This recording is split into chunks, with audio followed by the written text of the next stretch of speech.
Hello everyone, I'm Adam Walker, and today we are close reading Shakespeare Sonnet 24, which was requested in another Shakespeare Sonnet video, and I actually passed this one up, but it's good someone requested this because it has a lot of themes that come up later in the sonnets we're going to be looking at later. So this is actually a fun one because it plays with a conceit that was kind of trite. It's the idea of the lover having a picture of his beloved within his heart. But Shakespeare, he likes to do this. He'll take a tired cliche and he'll complicate it or turn it into something different. So that's what we're going to see happen here in this sonnet. So let's turn to Sonnet 24, and I'll begin by reading once I get my writing utensil. There we go, straightened out. Shakespeare's Sonnet 24. Mine eye hath played the painter, and hath stelled thy beauty's form in table of my heart. My body is the frame wherein 'tis held, and perspective it is best painter's art. For through the painter must you see his skill to find where your true image pictured lies, which in my bosom's shop is hanging still, that hath his windows glazed with thine eyes. Now see what good turns eyes for eyes have done. Mine eyes have drawn thy shape, and thine for me are windows to my breast, where through the sun delights to peep, to gaze therein on thee. Yet eyes this cunning want to grace their art. They draw but what they see, know not the heart.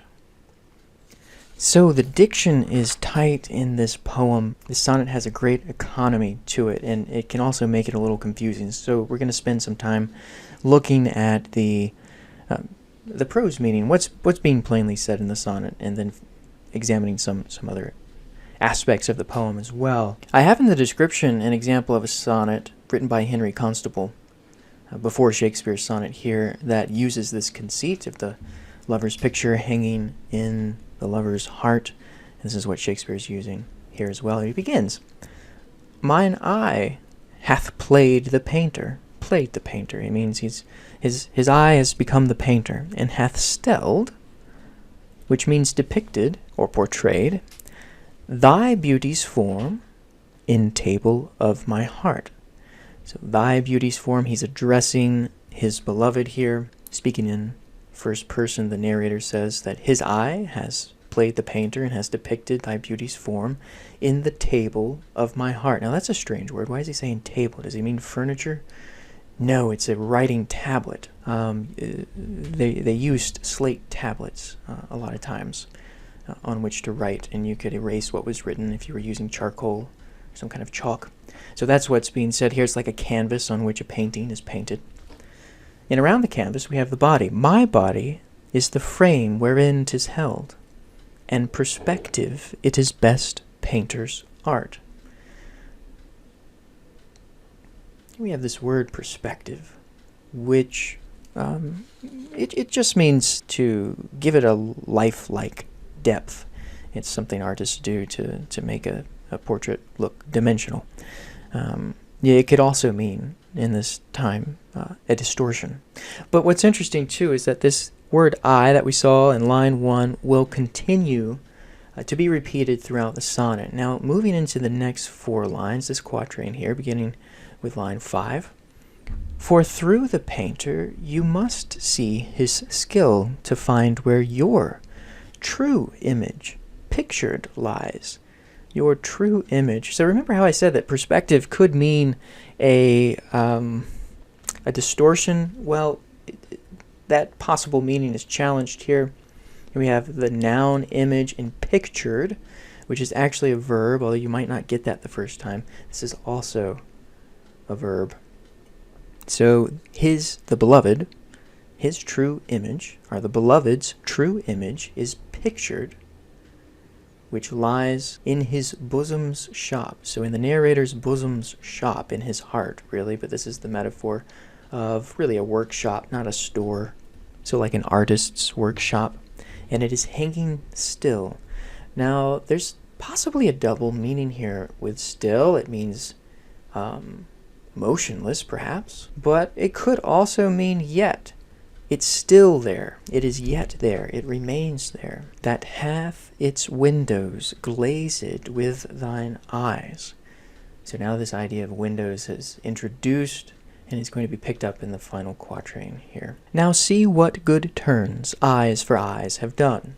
There's the repetition of eyes again. But what does good turns mean? Well, it's idiomatic, and in Shakespeare's day it meant a favor of some kind. So now see what favor eyes have done for eyes. So two senses of eyes here. The narrator's eyes, which hath what played the painter, has done for the beloved's eyes, which is depicted them, really, stelled them.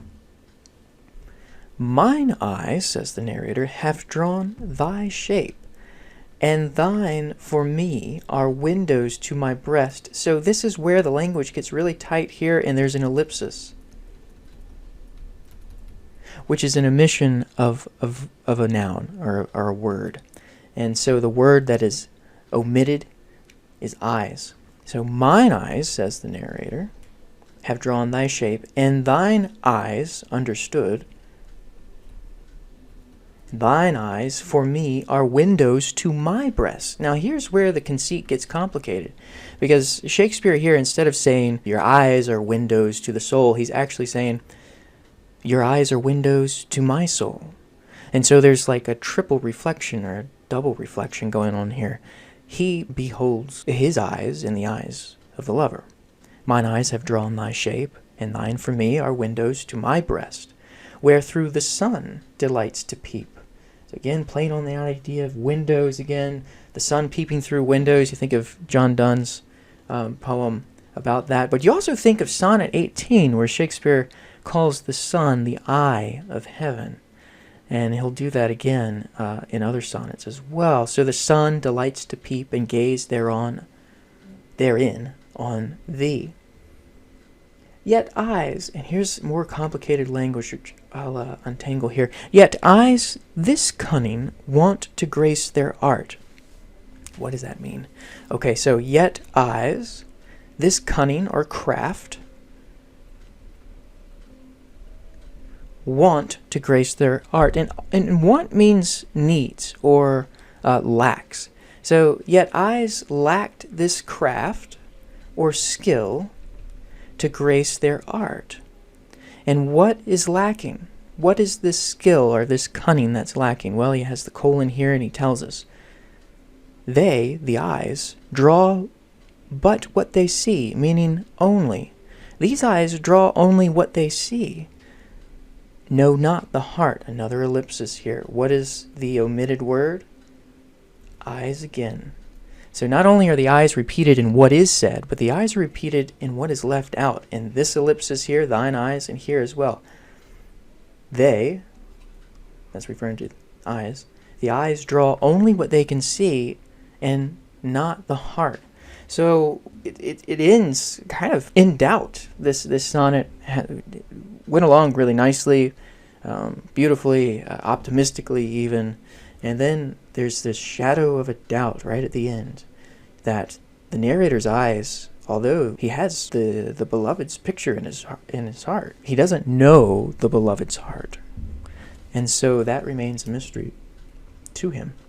And this doubt will come up in later sonnets as well. This is why this is such a good sonnet to include in this playlist, because you'll see this doubt start cropping up here. It's really introduced into the sequence, and it's going to keep coming up again and again. So we mainly focused on the prose meaning here, but the lyrical qualities are there. So thanks for joining. I hope this was helpful, and until next time.